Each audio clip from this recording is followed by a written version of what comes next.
Welcome to Life Transformation Radio. This show is all about life transformations and our journey from where we were to why we are doing what we are doing today. We will discuss the hiccups, the roller coasters, and the blood, sweat, and tears that has been poured out while discovering our purpose. It is all about our transformations. Here is your host, Sean Douglas. Good morning, good afternoon, and good evening. Welcome to another episode of Life Transformation Radio. I'm your host, Master Resilience Implementer, TEDx speaker, business positioning strategist, and international best-selling author, Sean Douglas. This show is currently heard in over 74 countries.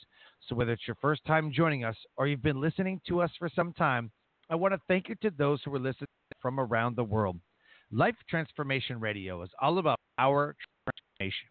Here, we tell the stories of why we're doing what we're doing. We highlight that transformational moment that changed our lives and how we use it to then transform others and elevate their lives as well.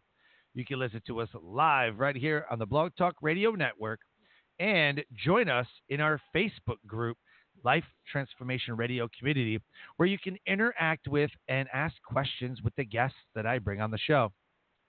I ask that you subscribe wherever it is that you listen to podcasts. Life Transformation Radio can be heard on Apple Podcasts, Stitcher, Spreaker, Spotify, TuneIn, Player FM, Radio Public, Overcast, Castbox, Himalaya app, and the Google Play Music app. And now Life Transformation Radio can be heard on Pandora. So subscribe wherever it is that you listen to podcasts, and then leave us a rating and review to let us know how we're doing. On the show, my guests are entrepreneurs, speakers, business owners, coaches, podcasters, authors, and other amazing people who are impacting the world around them. And my guest today has done exactly that. If you have any questions for any of the guests that I bring on the show during our live broadcast, call us up at 657-383-1109.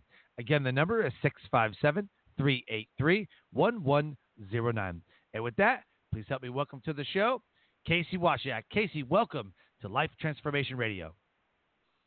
Thanks so much, Sean. It's definitely an honor to be on this radio station. I appreciate you coming on the show, man. And being that we just passed Veterans Day, I want to thank you for your commitment to the United States Marine Corps and all of the sacrifices that you made in your life serving our country. So from one military man to another, man, I want to thank you for being my brothers in arms. Likewise, Sean. Thanks so much, man. You're welcome. So I'm pumped to have you, man, and it's going to be timely because we always hear new year, new you, come live your best life in the next year. There's always these programs that are specialized around that. My philosophy and what I see in life is everybody is super health conscious from January 1st to January 5th. Gym memberships are on the rise. They're skyrocketing. Business is booming. And then from the 7th to the 10th of January, Starbucks and Dunkin' Donuts sales start rising. So you're not far off. The average life expectancy of a New Year's resolution is I think it's 94% fail within the first 90 days. Yeah. It's crazy because they figure out how hard it is. It's not easy starting at a gym. It's not easy starting that health conscious life. The maintenance phase seems to be the easiest because I already know. I've already got my routines down. I'm already used to it. My brain is adapted. But it's that starting point, breaking those bad habits that I've seen is a struggle. Oh, you're absolutely right. And that's I think a lot of it is people have these ideas of what they can accomplish in 42 days or 30 days or 90 days. And for one, they don't have all the data. They're just typically they use just the scale as their measurement of self-worth. So, yep. And then two, I'm very heavily involved in martial arts, and so something I've been speaking on a lot, especially since I just opened our 5th gym, And so everyone Wow. coming through my door is somebody new to this, new to fitness, new to this healthy lifestyle. But everyone expects to be a pro on day one.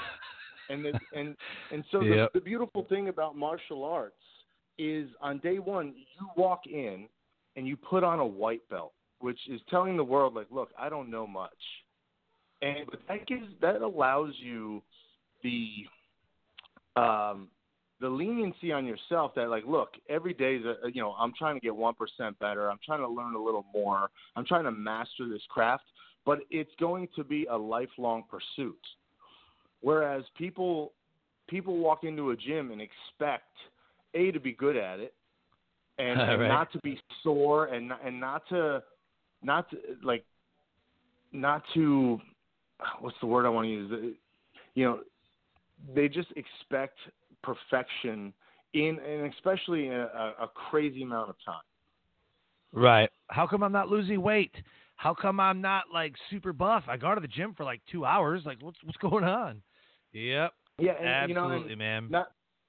And we're battling history. I mean, most of my members are 40 plus. So what I usually say is, like, you've been driving for the last 40 years, and this is where we've gotten, and you're giving me 30 days to turn everything Right. around. And let's be a little more patient here. Right, for sure. And are you still like I mean, I get it, once a Marine, always a Marine, but I mean, are you still serving or have you retired? No. And I've been out since 2001. Okay. But like you're right. Got it. Once a Marine, always a Marine. Yep. Yeah. Yep. Perfect. So the title of this episode is Change Your Life in 42 Days with U.S. Marine and gym owner Casey Washack. He is a U.S. Marine, author, speaker, gym owner, and the co-founder of Fit in 42, a 42-day full immersion, focused energy, educational program designed to teach participants all the tools necessary to achieve their goals. With over 20 years under his belt and 4, and now 5, highly successful gyms in Southern California and now one in Texas, got it, has set his sights on helping student owners all over the country achieve high levels of success with their clients as well as their gyms by implementing systems as well as Fit in 42 into their studios. You go to the website, fitin42, the number 42, fitin42.com. You can learn more about his process, the gyms that he's created, and how to implement these systems. The Facebook and LinkedIn links are right there in the show notes. Connect with Casey and let him know that you heard him here on Life Transformation Radio. Casey, the first question I have to ask is the most important question that all of us can ever ask ourselves is why? Why do you do what you do? All right, so this started at an early age, and so my parents, the way I put this is, most people can have kids. Not everyone was meant to have kids, and that was my parents. My parents were heavily involved in drugs and alcohol abuse, and I lost my mom to a heroin overdose, and my dad's been an alcoholic his whole life. And so there's a lot of things I missed out on, in the family element and, the family dynamic. And I think it's serendipitously, I joined the Marine Corps. I ended up in personal training, and I started seeing the same things happening inside my household as a kid, and the lack of attention and the lack of family dynamic. But the drug of choice was no longer heroin or alcohol; it was food, which completely derails people's self-confidence in themselves. And I point this out, and like, if you have, Sean, do you have kids? I do. Yeah, I got 4. Okay. Well, God bless you, because I have 2, and that's it. But, I'm sure you've been to a kid's birthday party, that's a pool party. No adults are in the pool. And because we're all worried about what the person next to us is thinking about us if we pull our shirt off and we go create an experience with our kids. And so, therefore, we get held back by our lack of self-confidence. And in reality, the only people who are getting hurt by this is our family, our children, and that those experiences we could be creating. And so my goal in life is I don't want anyone to be held back by their physical stature. What I want for my members is I tell them, look, I don't want you to become a gym rat. I want you to build up the strength, the endurance, the self-confidence to go out and create amazing experiences with your loved ones. Mm-hmm. And I want you to end up becoming the grandparent who's still playing with their kids. Not like my grandparents who sat on the couch. And my grandfather was always on the couch with the newspaper or watching the Mets. Like that was it. Those are my memories of him. It's a different world now from back then, but I'm seeing the same things happen that happened in my childhood, happening to this new generation of children where parents aren't engaged. The average parent spends 22 minutes with their kids a day, and a lot of it stems from their self-confidence, and which stems from how they eat, how they move, or lack thereof. Yeah, no, I totally understand that. The best part of being a speaker for me is I get to take my kids on trips. And then I get paid to go speak somewhere. And then, if I'm an hour-long keynote, we literally have the rest of the time to do whatever we want. So we've been to Myrtle Beach twice. We went to Myrtle Beach. We got there the night before, and I was the opening keynote. I grabbed my $3,500 check because I drove 4 hours. So we negotiated from $6,000, which is normally what I get, to $3,500 because I'm literally 3.5 hours away. And they said, well, there's not really a big cost in airplanes, whatever. I'm like, you're right. Yep, you're right. So grabbed my $3,500 check, and I walked out the door an hour and a half later after talking with everybody and handing out business cards, about 2 hours later, whatever. And then we literally had the rest of the day to go and spend time as a family.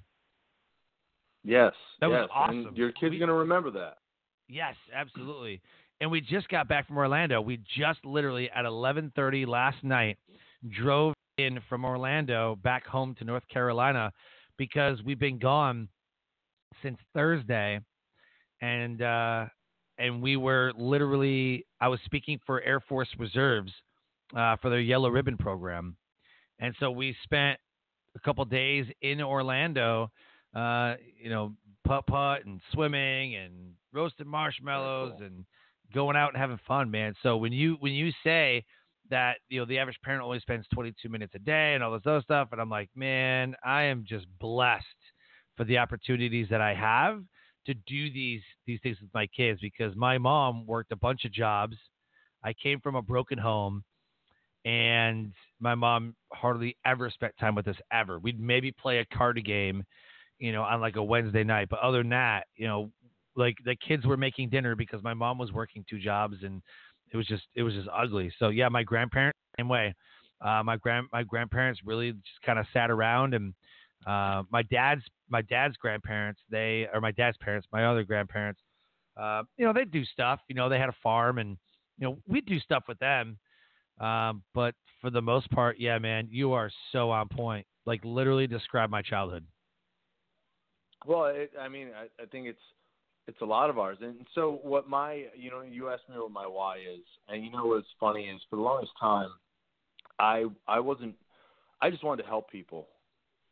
And so I actually hired like a life/business coach. And she just kept asking me, like, why are you doing this? Like, why did you create Fit in 42? And I gave her the spiel that you said. It's a full immersion transformation, focused energy program. She's like, no, Why are you doing this? And so she's like, tell me about your kids. Tell me about your wife. Tell me about your family. Now tell me about your childhood. And, I was telling her about my childhood, and then she says to me, why are you the dad you are? I'm like, well, because I wanted to break the cycle. And she's like, what is Fit in 42? And I'm like, it's a full immersion focus. No. She's like, repeat what you just told me. I'm like, holy cow, I help people break cycles. And just like you're doing with your kids, you might not be the parent you are today if you didn't go through the stuff you did, just like I might not. It gives you a greater appreciation for what you have since you didn't have it growing up. Or people continue that cycle. That was my dad. He just did what his dad did. Yeah. And he was very absent, and he never went to my wrestling matches and my baseball games. And I would actually say, Dad, why don't you come? He's like, well, my dad didn't come to mine. And I'm like, well, how did that make you feel, man? I'm telling you how it makes me feel. And it didn't change anything. He was just so caught in that loop. And so now I'm the dad who takes my kids to all their extracurricular activities. Like that's non-negotiable for me. And maybe I'd be different if I grew up differently. But, this is what I want for everybody else as well. Love it. It's a dangerous game that we play. My dad did this, my family, this is how I was raised, and we continue the cycle. Or what I see a lot of now is, well, I didn't like how my mom and dad were. They were so strict. I didn't like how my mom and dad were, so I'm going to be the opposite parent. And then we see the product that stems from that. That's where I believe entitlement comes in. That's where I believe that a lot of the issues that we see today with children and bullying and suicides and like all that stuff is because the parent isn't involved like they should. I literally heard the other day, and I was like, there's no way. There's absolutely no way that this could actually play out. But I heard last week that there's a couple getting divorced, and they're getting divorced because the mom is pushing the kid to not be gender controlled. You can be whatever gender you want. You can be, and the dad's like, knock that crap off. Like, he's clearly a boy. Like, he's clearly, yes. And the mom's like, he can be whatever gender he wants. And the kid's like super confused. And so they're divorcing. Well, and the dad put in a stay to say that she cannot do anything because the mom wants to divorce and then put the kid on like all these pills, put this kid on like gender transformation, like all this stuff. The kid is 7 years old. It's 7. Insane. 7. So, and the dad's like, oh my, and super pissed. Well, I'm very familiar with that trial going on, and I believe the dad lost the trial. I think but so. In the testimony, the little boy even said, like, well, mommy wants me to be a girl. Yep. And so he's looking for love, and he gets attention when he throws on lipstick or a dress, and and this is what happens. And so, there's definitely a lack of parenting, or there's, this is, I don't know where we start, man. Right? But something that bugs me is when I see online when a parent is with their child and like hanging out with my best friend, and I'm like, that you're their parent. You have to make those tough decisions, and and to your point, my son thinks he's a transformer. Should I start nailing car parts to him? Right. So he's 5 and he's like, Dad, I'm a transformer, and so I'm not going to go out and start nailing hubcaps to him, his legs, and 'cause that's what he wants to be right now. It's up to me. And then on those lines that you're talking about, I lived, there's a reason I moved to Texas from California. And there's a lot of reasons, but this being one of them. And it comes to find out, like, my oldest daughter is 8, and she's involved in wrestling and jiu-jitsu. It's awesome. And, it's I love it, but now we're crossing these gender lines to where, like, if she's 130 pounds and has to face a 130-pound boy, like a boy who says he's a girl, who's gone through puberty, it's apples and oranges. And, there's a lot of kids right now. I think the pendulum's swung a little too far, but there's a lot of girls right now who work their tails off, like, since childhood to get to the place they're at, just for, somebody to put some lipstick on and a dress, or even not even do that and just say they are the different gender and just take their place immediately. That happened earlier this year.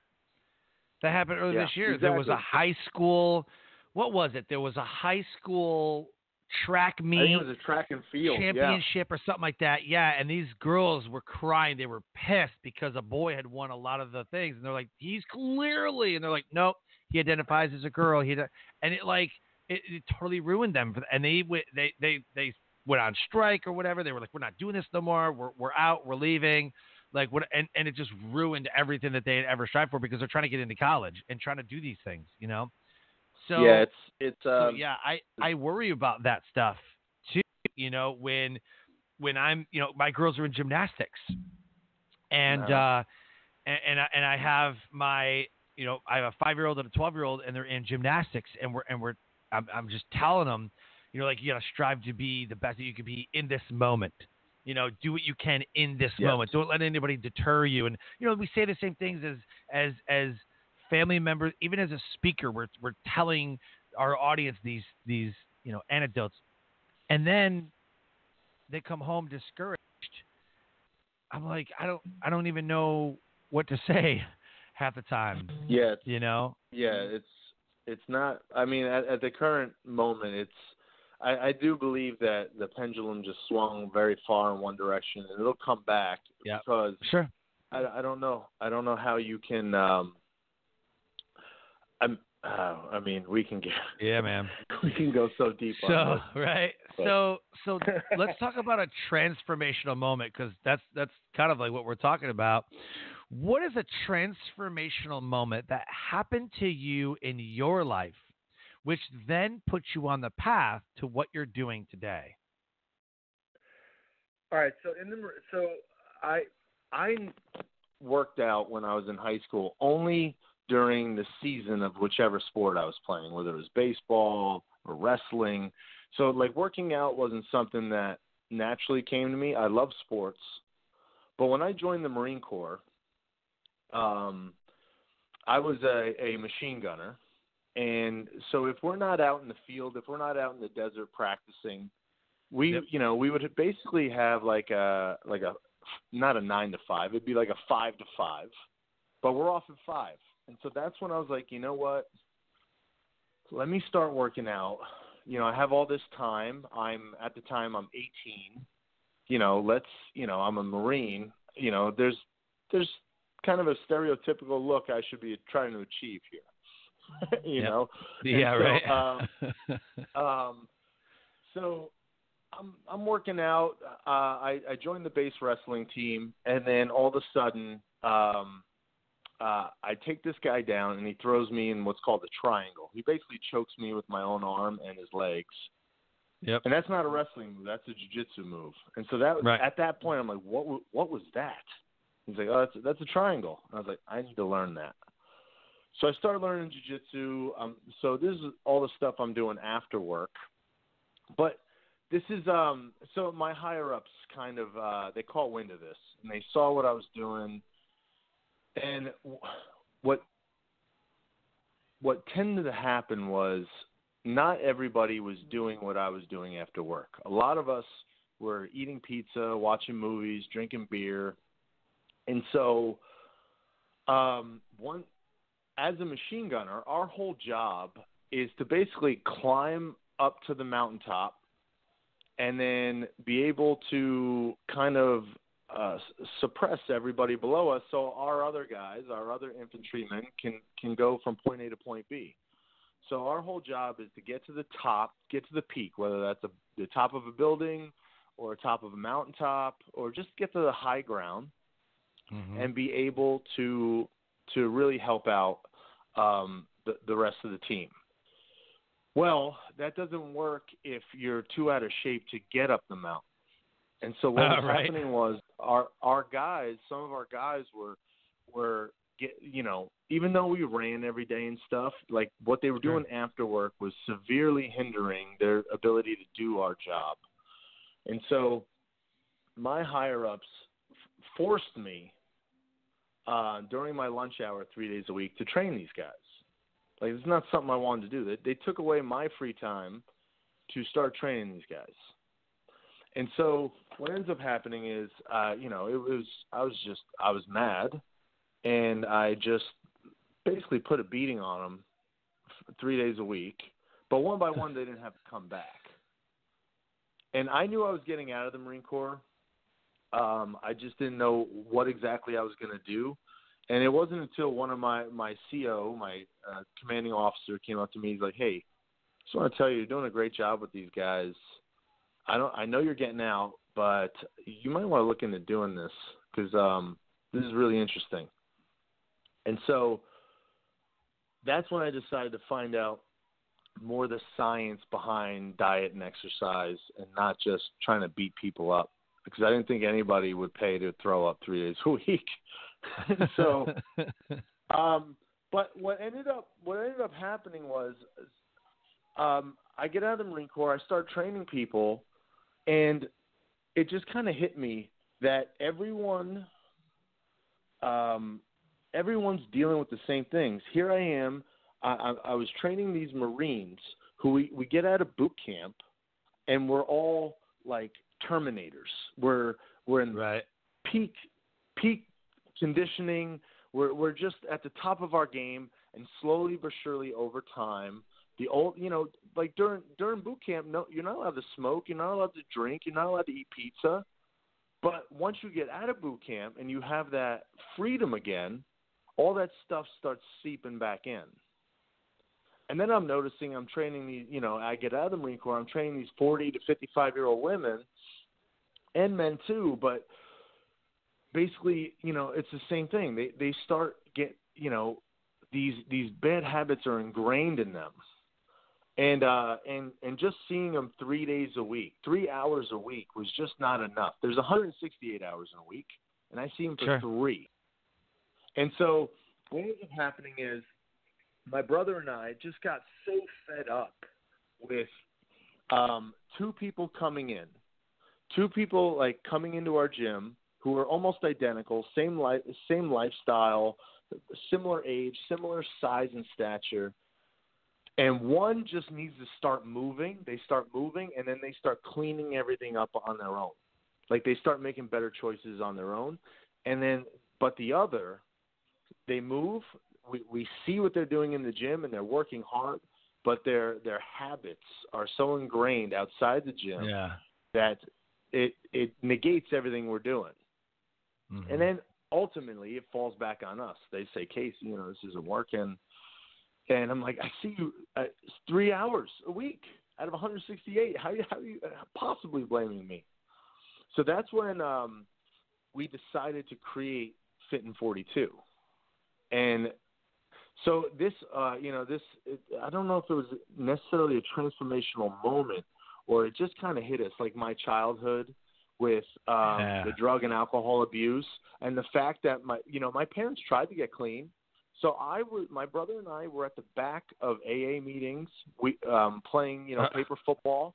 We were at the back of NA meetings, and so we were learning the 12 steps.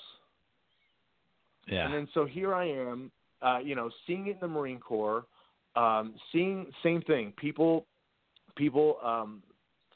are in the best shape of their lives, but then given the freedom, they start falling into old bad habits again. And And then on top of it, I'm meeting these people, and some are able to clean up their lives just by moving again, and that was enough, but then others aren't. And then the last piece of this was the fact that we were in the same town as the Betty Ford Center, which is a famous drug rehab center. And it's like, okay, Yep. This is where people go. You're not allowed to leave until you kick these habits and you change your lifestyle. And so that's it, all of those things kind of fell into our lap, and we're like, where is the Betty Ford Center for health and fitness? Like, everybody's got workouts. Everyone does meal plans, but that's obviously not enough. What is it, like 77% of the population is overweight or obese? Yeah, like 76 or 76, something like that. Yeah, it's right around there. Yeah, and so, and only 13% of the population works out. So there's 87% that's sitting on home on the couch, and they may be looking, but if you look on Instagram and you see these monsters who are lifting tons of weight, like that's not going to draw them in. Right. So like everybody, not everybody, but a lot of gym owners are using the wrong bait. If this is fishing, they're using the wrong bait, or they're not, or they're showing what they think is cool, when the average person's at home saying, there's no way I can ever do that. That scares the hell out of me. And so that was kind of it for us, was that whole all those little pieces falling into place and creating this program that it's, the science at the time was takes 21 days to break a habit or create a new one. And then we're going to take the next 21 to reinforce it. Love it. Yeah, science has really done a lot of work on that. The 21 days is really to form that new habit. But in order for that habit to take root, takes approximately 66 days or 66 times of repetitious activity for it to become muscle memory. So the 21 days is just for your brain. Your brain, they broke it down too. The first 7 days is all about you reverting back to your old ways. That's why, people give up fitness in the first week of January. They're like, nah, this sucks. I don't want to do this. Then they have the next, 7 days. So up to 14 days, your brain is really trying to form that new habit. It's really trying to be in survival mode. And then the last 7 days are your brain taking shape. And once your brain recognizes that this is the new way of life, your brain will strive to make sure that that after those 21 days that your brain stays on that course, because it doesn't like change. Your brain hates change. Absolutely. Muscle memory takes over, and then for the next 40 whatever days, your muscle memory starts taking over, and then 66 times or 66 days, and your body has a new habit. No, absolutely. You're exactly on point. I mean, this at the jump, we're telling, we have to tell everybody, look, one of the exercises we do is we want you to come up with basically two avatars. When you are on point and you are on fire, give that person a name, and when you feel like quit, you feel lazy and you don't want to do anything, and you just want to sit on the couch and eat Doritos, like that person needs a name too. And so one of the things we're able to do inside, when we're training and stuff like that, and you're giving me that subpar version of yourself, I'm not attacking you. I'm just saying, hey, Lazy Sean's out. Hey, I need Terminator Sean here, not Lazy Sean. Right. So it what it does is it allows me to kind of bring it to light without judging you. I'm judging that other version of you. Yeah.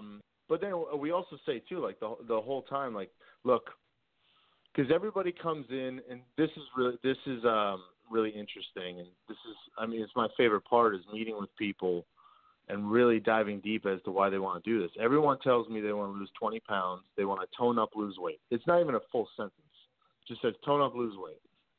And so I'm like, all right, what does that look like for you? And I want to lose 20 pounds.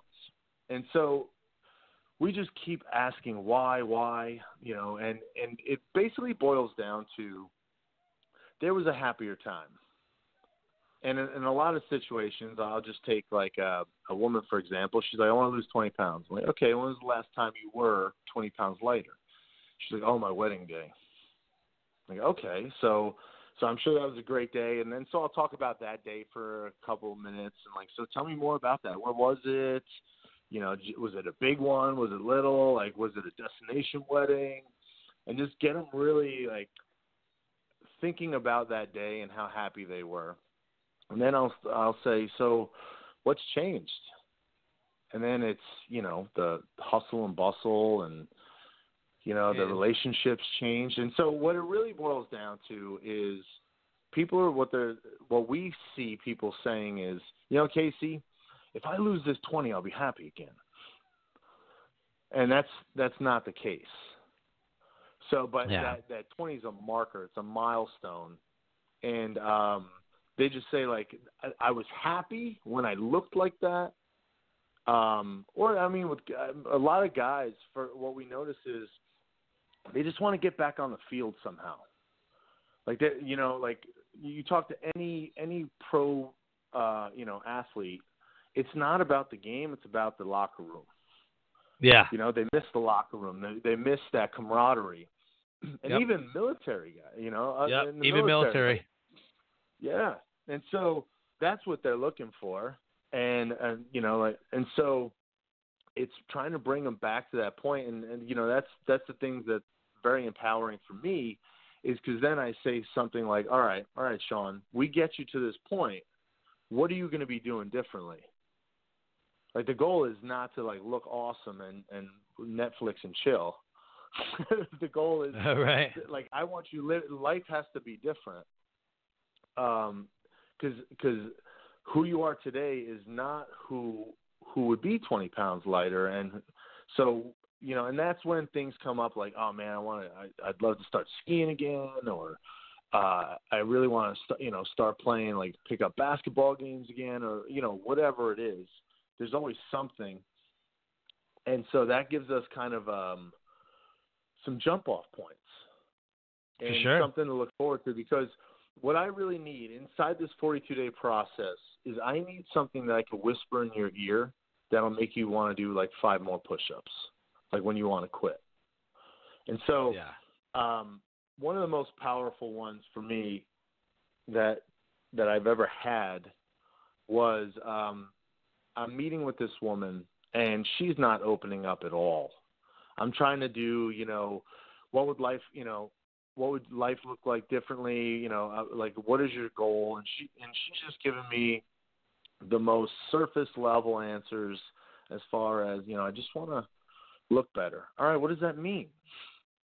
Do you have a size? Do you have a weight? Like, no? Okay. Like, all right.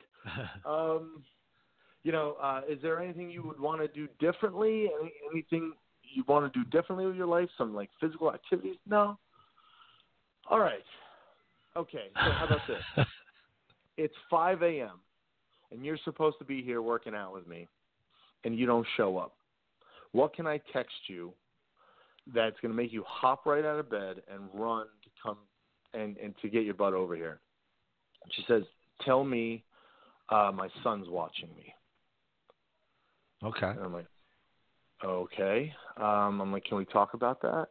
And what she ends up telling me about is the fact that her son was always trying to get her to work out with him. He's like a very motivational guy. I guess he was a teenager, late teens. And she just kept putting it off. And then he ended up dying in a car accident. Oh, wow. It was like, holy, yeah. It was, I was crying. She was crying. Yeah, it was deep, man. And so, obviously I'm like, you know what? We're going to do this. We're going to honor him, and you're going to turn everything around, and I'm going to help you with that. Mm-hmm. And so obviously we're both very motivated at the start of this. Like I said, there were tears, we're hugging. And now we're like 3-4 weeks into the program. when obviously at the start you're super motivated, but now it's starting to become routine. Yeah. And that motivation wears off. And so we were just having our members, sometimes we're exercising, then we'll tell them, all right, guys, let's just go outside, take a lap around the building, get some fresh air, come back in. It breaks up the monotony, gives them something else. It's beautiful outside. So she's the last one in, and her head's down, and I'm like, hey, what's going on? She's like, last again. And I was like, oh man, like she's comparing herself to everybody else in the room. Yeah. And so that at that point, like if I didn't have the conversation I had with her early on, I don't think I would have been able to reach her. So I just put my arm around her and I was like, your son would be so proud of you right now. It's just you and him in this room. It doesn't matter if you're first, doesn't matter if you're last. This is your journey. It's just you and him in this room. So don't worry about where you land on the pecking order of our lap or push-ups or anything. Just keep trying and keep knowing that he's watching you. He's right over your shoulder cheering you on. And so that right there kind of gave her like a second wind, and it was really awesome to see. And that's one of probably the most powerful story I can tell, especially when I'm trying to teach this program to other like gym owners, is like you can't just leave it at the 20 pounds. Because I would not have been able to reach her and be like, hey, remember you wanted to lose 20 pounds? Because that's not really why she was there. She was there to honor her son. Right. And to do something she kept putting off with him. And then it was awesome because we all have wristbands with his name on it. And I mean, that's so cool. It was it's a really neat thing. And she's an amazing woman. And wow. Yeah, but it's I think a lot of gyms, like all our hearts are in the right place. I just don't know if everybody goes deep enough.